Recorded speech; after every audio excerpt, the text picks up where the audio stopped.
So we need to do set recipe first. So underneath set recipe, and then below that require same user. Okay, and again, so recipe equals recipe.find params ID. I'm going to copy this.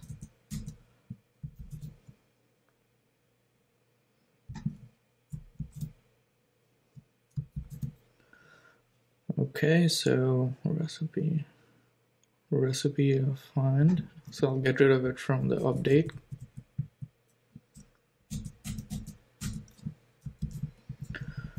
I'll get rid of it from edit.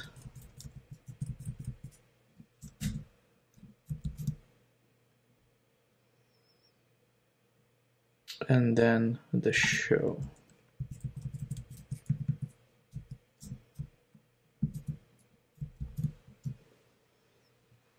Okay, great. So the next thing we want to implement is that notice how there are a few actions for which I want a user to always be present, right? So let's say a new recipe. We only want a logged in user to be able to create a new recipe. And for that matter, submit the form, and the form gets handled by create action. So even create action, we want the user to be logged in. Edit and update, of course we want that, and we implemented that by requiring the same user, which we actually haven't defined. So let's go ahead and define that. And we're going to follow the same path for require same user as we did for the chefs. So if current user is not equal to recipe.chef, because we're in the recipes controller, so we have a recipe instance variable.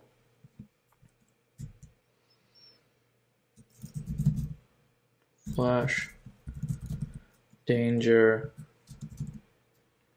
was you can only edit your own recipes. Redirect to recipes path. Now you may be wondering, where am I getting this at recipe instance variable from in this method? Now this is where the ordering is so important. Remember, we're setting the recipe at recipe, and we're doing this before action. So the first thing we're doing is setting the recipe. And then we are going to require same user. Okay? So when we run require same user, we have that before action already completed. Right? So we're requiring the same user for edit and update. So on the edit, first this gets executed and then this. So that's why the ordering in which you put the before action is so important. All right.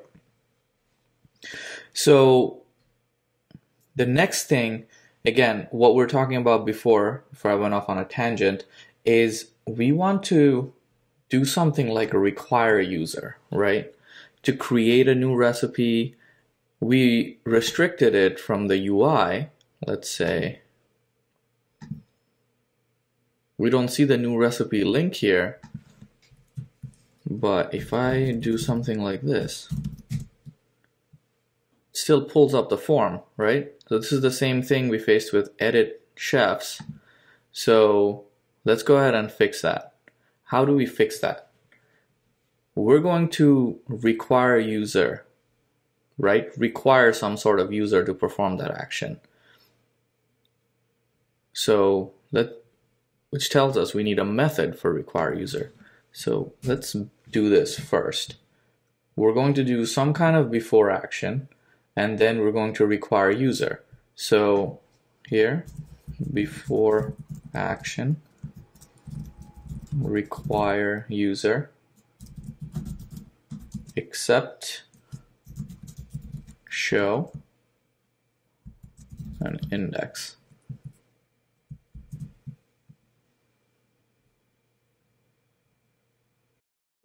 We can see that pretty much for any action under recipes controller, we would require a user, except for show an index, because we allow users who are not logged in to still browse the recipes and to view individual recipes, right?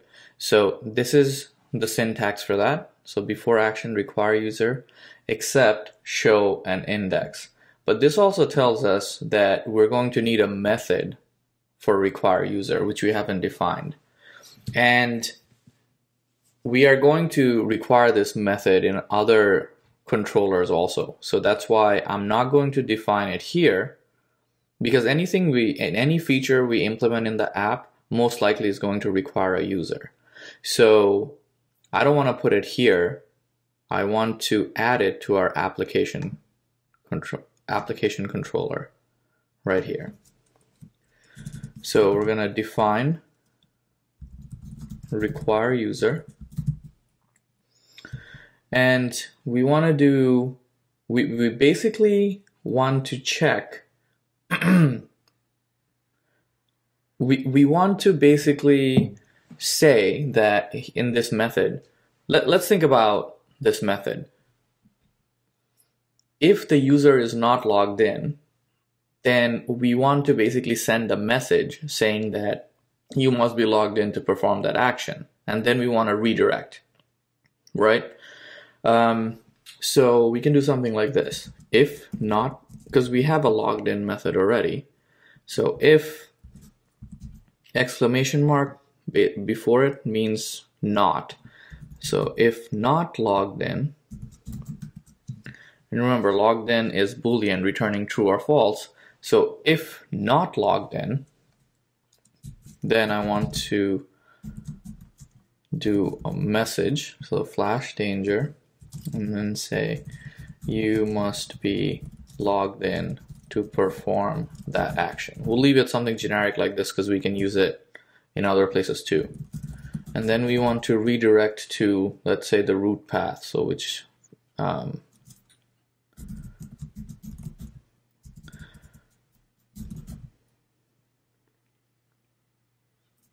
okay, and that should be it. Let me save that. Okay, now back to our recipes controller. So what is this going to do now? So before action, we're going to set recipe for edit, update, show, and like, which is great. Then we want to require a user for creating a new recipe. So new and create. And then edit and update, which is also, and then also for like, right? You have to be logged in to perform those actions. Now, not only that, but for edit and update, you also have to be, not only do you have to be just logged in, you have to be logged in and you have to be the user who created that recipe, right? So we have three levels, three layers that are going on here, and they'll all be helpful. Now, remember, we had hard-coded a few things when we didn't have the authentication system set up. So in create, for example, when we create a recipe, we had hard-coded it to make sure that there is a chef associated with each recipe, right?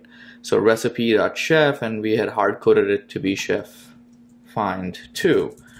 Now we can say something like recipe.chef equals current user. Now how do we know for certain that there will be current user? And this is where those before actions come in handy. We're saying to get to this point, to get to create, you have to require a user. Basically, this has to pass. This require user that we created in application controller.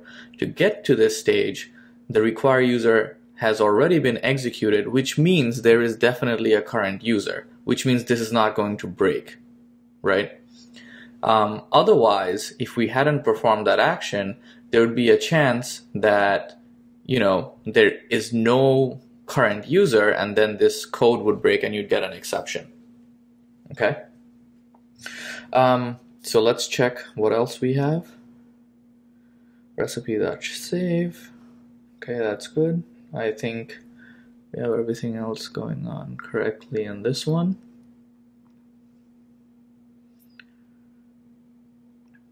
Update recipe params. I'll just get rid of this do something here. It means nothing at this point.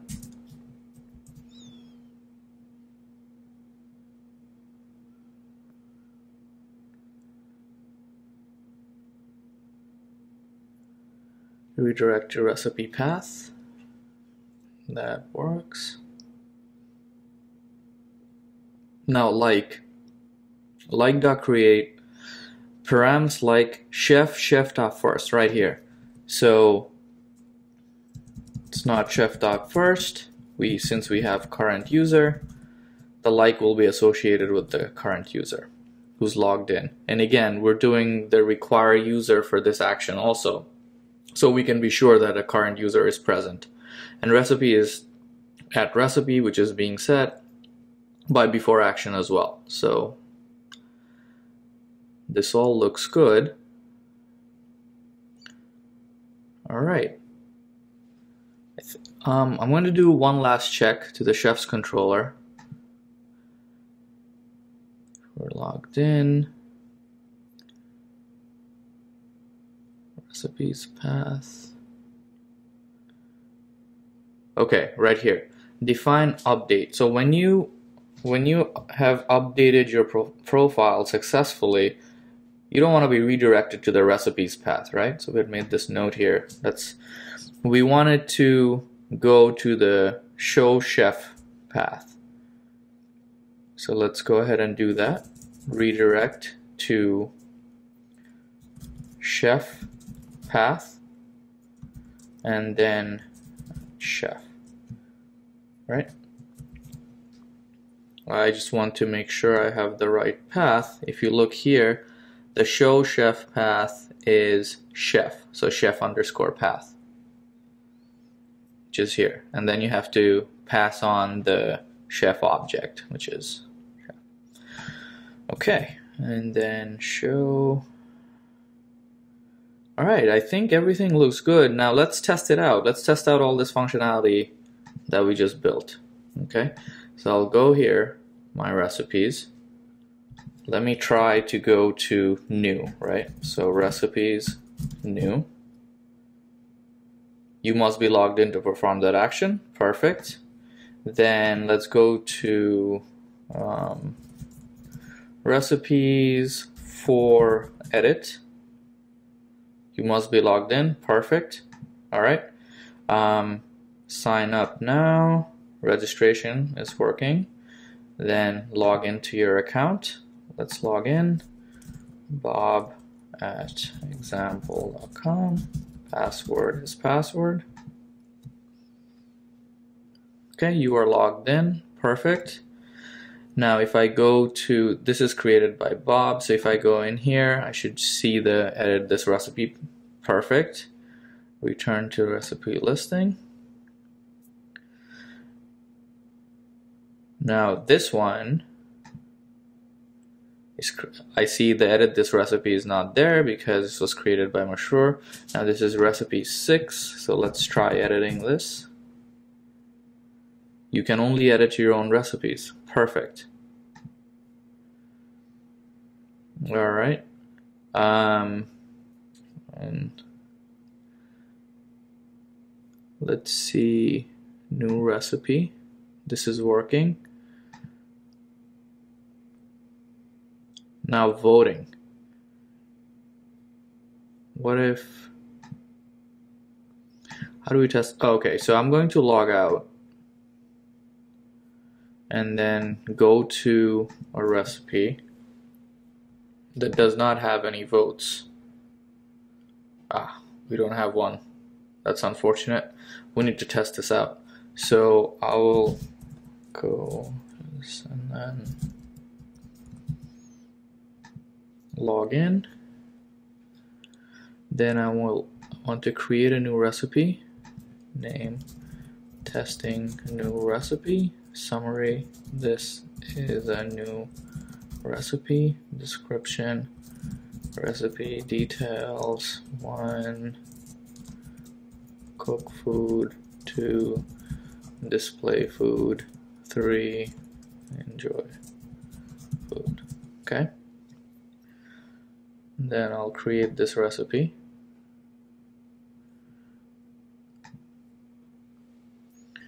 So I'll log out first.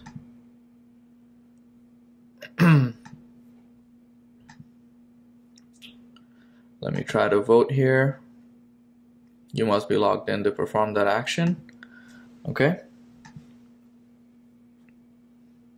Now notice how it keeps going to the root path. I don't really like that. I want it to come back here. Right? I want it to go back to the page. So let's make that update.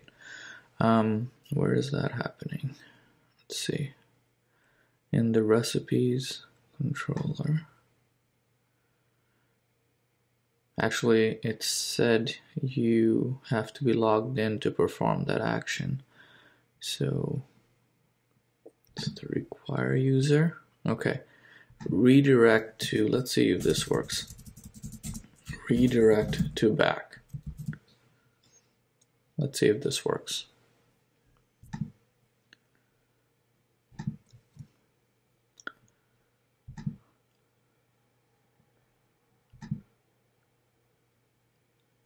Okay, perfect. Now it stays here. All right, great. All right. Okay, now I'm going to log in and vote. So let's try logging in as Mashroor, non-password. And then I'll vote. Vote this. Great. Now I'll try voting again to make sure I get an error. Yep, you can only dislike a recipe once. Perfect, so that's working. Now I'll log out and then log in as Bob. And then password. And then vote. This should count. Perfect. I'll try voting again. All right, so that seems to be working also. Now, if I try to go to a different chef to edit, you can only edit your own profile. Perfect, so that's working too. Bob's profile is 1, so if I go to chefs 1 update, that should work. Whoops, I think, oh, edit, sorry. Okay, so this is working. I can also get to this page from here, edit profile. I can also view profile, so this is working as well. All right, so it looks like our authentication system is working very well, and we have restricted the behavior that we wanted to, and we have this nice toggle menu for logging in, viewing profile, and logging out. That's great. So that's what I wanted to cover in this lesson, and I'll see you in the next one.